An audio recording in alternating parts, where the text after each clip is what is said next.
BNP পরিবারের সভাপতি সহ মঞ্চে উপস্থিত সম্মানিত নেতৃবৃন্দ এবং আমার সামনে উপস্থিত বিশেষ করে গুম, খুন, বিভিন্নভাবে নির্যাতিত ব্যক্তি এবং পরিবারের উপস্থিত সদস্যবৃন্দ, আসসালামু আলাইকুম।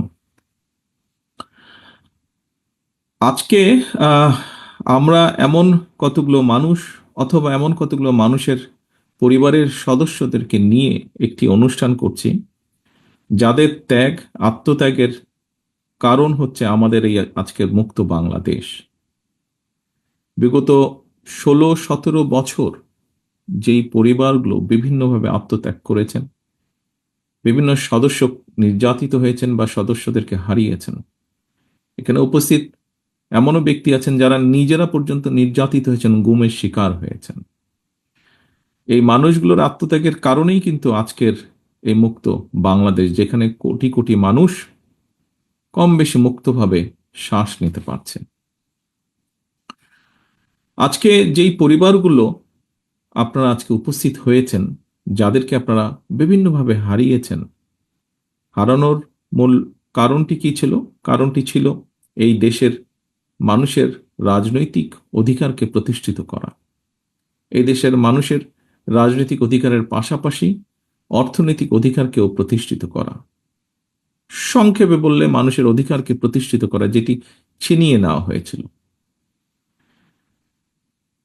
আজকে এখানে যারা উপস্থিত আছেন, যারা নিজেরা ভিকটিম, আমি একজনকে সরাসরি এখান থেকে দেখতে পাচ্ছি, ভিকটিম খোকন মঞ্চে বসে আছে। খোকনের মতন আরো অনেকেই সামনে উপস্থিত আছেন, হয়তো একই সাথে এরকম পরিবারগুলো উপস্থিত আছেন। একটি কথা আমি আমার পক্ষ থেকে কখনো বলিনি, আজকে এখানে আমি কথাটি উপস্থাপন করতে চাচ্ছি। যারা এখানে গুমের শিকার হয়েছিলেন, ব্যক্তি বা পরিবারের সদস্য যারা আছেন, আপনাদের সাথে সবসময় আমি একত্ব প্রকাশ করি, কারণ আমি কিন্তু আপনাদেরই, আমি এবং আমার ভাই, যে ছোট ভাইটিকে আমি হারিয়েছি, আমরা উভয় ভাই কিন্তু আপনাদেরই অংশ, যারা গুম হয়েছেন, গুমের নির্যাতিত হয়েছেন, গুমের শিকার হয়েছেন। কিছুদিন আগে আমি হুম্মম কাদেরের সাথে কথা বলছিলাম, ও এসেছিল আমার সাথে একটি বিষয় আলাপ করার জন্য। আমরা কয়েকদিন আগে দেখেছি যে আয়নাঘর নামক যেই জায়গাটি তৈরি করা হয়েছিল, সেই জায়গাটাতে বর্তমান অন্তর্বর্তীকালীন সরকার প্রধান সহ অন্যরা গিয়েছিল, সেখানে হুম্মাম কাদেরও ছিল। সেখান থেকে আসার পরে হুম্মাম আমাকে কিছু বিষয় বলছিল। তখন হুম্মাম আমাকে বলল যে, ভাইয়া, আপনাকে যেই ঘরে রাখা হয়েছিল, আমাকেও সেই একই ঘরে রাখা হয়েছিল। এখানে অনেকেই আমরা আছি যারা আমরা আয়না ঘর থেকে ঘুরে এসেছি।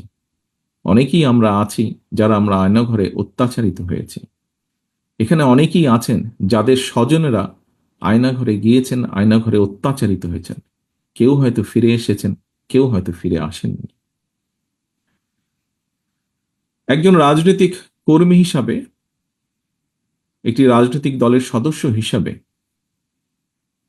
স্বাভাবিকভাবেই আমাদের প্রত্যাশা যে একটি জনগণের যেই প্রত্যাশা, সেইভাবে রাজনৈতিক দল হিসাবে আমাদেরও প্রত্যাশা যে সামনে একটি সুষ্ঠু নিরপেক্ষ নির্বাচন অনুষ্ঠিত হবে। নিরপেক্ষ নির্বাচনের মাধ্যমে বাংলাদেশের জনগণ তাদের সরকারকে বা কারা সরকার গঠন করবে সেই সিদ্ধান্ত তারা দেবেন বাংলাদেশের জনগণ। আমি দৃঢ়ভাবে বিশ্বাস করি একজন রাজনৈতিক কর্মী হিসাবে যে আগামী দিন যারা দেশ পরিচালনার দায়িত্বে পাবেন, এই দেশকে নেতৃত্ব দেওয়ার দায়িত্ব যে রাজনৈতিক দলই পাক না কেন, তাদের বিভিন্ন কর্মসূচির মধ্যে অবশ্যই একটি কর্মসূচি থাকতে হবে, এবং সেটি হলো যে মানুষগুলো এই দেশের মানুষের অধিকার প্রতিষ্ঠার জন্য নির্যাতিত হয়েছে, যে পরিবারগুলো তাদের সদস্যদেরকে হারিয়েছে অথবা নির্যাতিত হয়েছে, যে পরিবারের সদস্যরা, তাদের উপরে যে অন্যায় করা হয়েছে, আগামী দিনের যে নির্বাচিত সরকার থাকবে, জনগণের সরকার থাকবে, তাদেরকে অবশ্যই এই অন্যায়ের যে হয়েছে সেই অন্যায়ের বিচারগুলো করতে হবে। যে কোনো মূল্যে সুষ্ঠুভাবে এই বিচার হতে হবে। কারণ আমরা যদি অন্যায়ের আগামী দিনে আমরা যদি অন্যায়ের বিচারগুলো করতে না পারি, অন্যায়ের সঠিক সুষ্ঠু বিচার যদি না হয়, হয়তোবা দেশে আবারও অন্যায় সংগঠিত হতে পারে। বিচার হওয়ার মাধ্যমে যারা ক্ষতিগ্রস্ত হয়েছেন তাদেরকে ন্যায্য বিচার দেওয়ার মাধ্যমে সমগ্র দেশের কাছে, দেশের মানুষের সামনে এটি প্রতিষ্ঠিত করা খুবই জরুরি যে অন্যায়কারী অন্যায়কারী, এবং যে অন্যায় করবে, ন্যায়ের বিরুদ্ধে যে যাবে, তাদেরকে দেশের আইন অনুযায়ী অবশ্যই শাস্তির সম্মুখীন হতে হবে। আমাদের দলের অবস্থান থেকে আমরা পরিষ্কারভাবে এটি বলতে পারি যে বিএনপি বাংলাদেশ জাতীয়তাবাদী দল, তাকে যদি বাংলাদেশের মানুষ আগামী দিনে সুযোগ দেয় দেশ পরিচালনার, তাহলে অবশ্যই বিএনপির যেরকম রাজনৈতিক কর্মসূচিগুলো আছে সেই কর্মসূচিগুলোর পাশাপাশি অবশ্যই আমাদের সর্বোচ্চ চেষ্টা থাকবে যে বিগত স্বৈরাচার বিরোধী আন্দোলনে যারা ক্ষতিগ্রস্ত হয়েছেন, বিভিন্নভাবে নির্যাতিত হয়েছেন, একই সাথে জুলাই আগস্ট মাসে যারা ক্ষতিগ্রস্ত হয়েছেন, নির্যাতিত হয়েছেন, যারা শহীদ হয়েছেন, সেই বিভিন্নভাবে যাদেরকে হত্যা করা হয়েছে সেই হত্যাগুলোরও বিচার অবশ্যই ইনশাল্লাহ আমরা করব।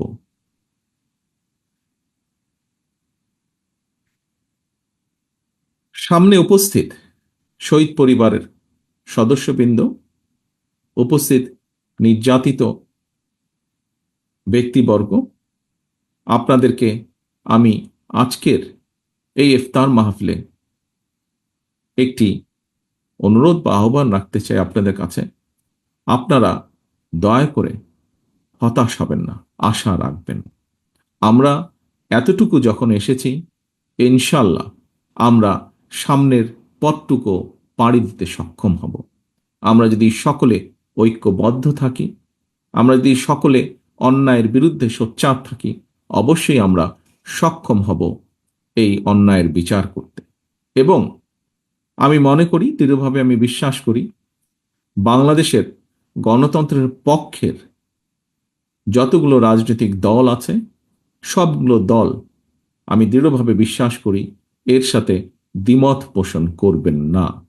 সকলে নিশ্চয়ই এই যেই কয়েকটি বেসিক ব্যাপার আছে বাংলাদেশের, গণতন্ত্র, গণতন্ত্র রক্ষা, মানুষের বাক ব্যক্তি স্বাধীনতা এবং নির্যাতিত ব্যক্তিবর্গের প্রতি ন্যায় বিচার করা, এরকম যে বিষয়গুলো আছে, আমরা সকল গণতন্ত্রের পক্ষের সকল রাজনৈতিক দলগুলো আমরা নিশ্চয়ই এই ব্যাপারে ঐক্যবদ্ধ থাকব।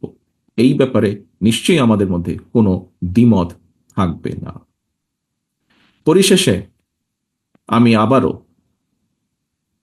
গুম খুনের শিকার নির্যাতিত ব্যক্তিবর্গ এবং যে পরিবারগুলো আছেন, পরিবারের সদস্যরা আছেন, তাদের সকলকে আন্তরিকভাবে শুভেচ্ছা জানাচ্ছি আজকে এখানে উপস্থিত হওয়ার জন্য। যারা নির্যাতিত হয়ে অসুস্থ আছেন, তাদেরকে বিভিন্নভাবে ক্ষতিগ্রস্ত হয়েছেন, তাদেরকে আল্লাহ যেন দ্রুত সুস্থতা দেন, এবং একই সাথে যাদেরকে আমরা হারিয়েছি তাদেরকে যাতে আল্লাহ বেহেশতে নসিব করেন। আজকের এই ইফতার মাহফিলে আমরা আল্লাহর কাছে সেই দোয়াই চাইব। সামগ্রিকভাবে আল্লাহর কাছে আমরা সেই রহমতই চাইব, যে মানুষগুলোকে আমরা হারিয়েছি, যে মানুষগুলো বাংলাদেশের মানুষের অধিকার প্রতিষ্ঠার জন্য নির্যাতিত হয়েছেন, তারা যে আকাঙ্ক্ষা নিয়ে, যেই প্রত্যাশা নিয়ে দেশের জন্য, দেশের মানুষের জন্য যুদ্ধ করেছেন, আন্দোলন সংগ্রাম করেছেন, তাদের সেই প্রত্যাশা যাতে আমরা যারা আছি সকলে মিলে আমরা যেন তাদের সেই প্রত্যাশাগুলো পূরণ করতে পারি, সেই রহমত যেন আল্লাহ আমাদেরকে দেন। আমি পরিশেষে বিএনপি পরিবার পরিবারকে আন্তরিকভাবে ধন্যবাদ জানাতে চাই। তারা যেভাবে চেষ্টা করেছেন তাদের সীমাবদ্ধতার মধ্যে থেকে এই পরিবারগুলোর পাশে গিয়ে দাঁড়ানোর জন্য যে প্রচেষ্টা, যে উদ্যোগ তারা গ্রহণ করেছেন, আমরা বিএনপি পরিবারের প্রত্যেকটি সদস্যকে আমি সে কারণে আন্তরিকভাবে ধন্যবাদ জানাতে চাই। সকলে সুস্থ থাকবেন, সকলে ভালো থাকবেন। আসুন আমরা মনের মধ্যে আমরা দৃঢ়ভাবে ধারণ করি, প্রত্যাশা রাখি, ইনশাল্লাহ যে প্রত্যাশিত বাংলাদেশ আমরা গড়তে চাইছি আগামী দিনে, যেন আমরা সেই প্রত্যাশিত বাংলাদেশকে গড়ে তুলতে সক্ষম হই। সেই শপথ রেখে, সেই প্রত্যাশা রেখে আমার বক্তব্য আমি শেষ করছি। আল্লাহ হাফেজ। বাংলাদেশ জিন্দাবাদ। বাংলাদেশ জাতীয়তাবাদী দল জিন্দাবাদ। আসসালামু আলাইকুম।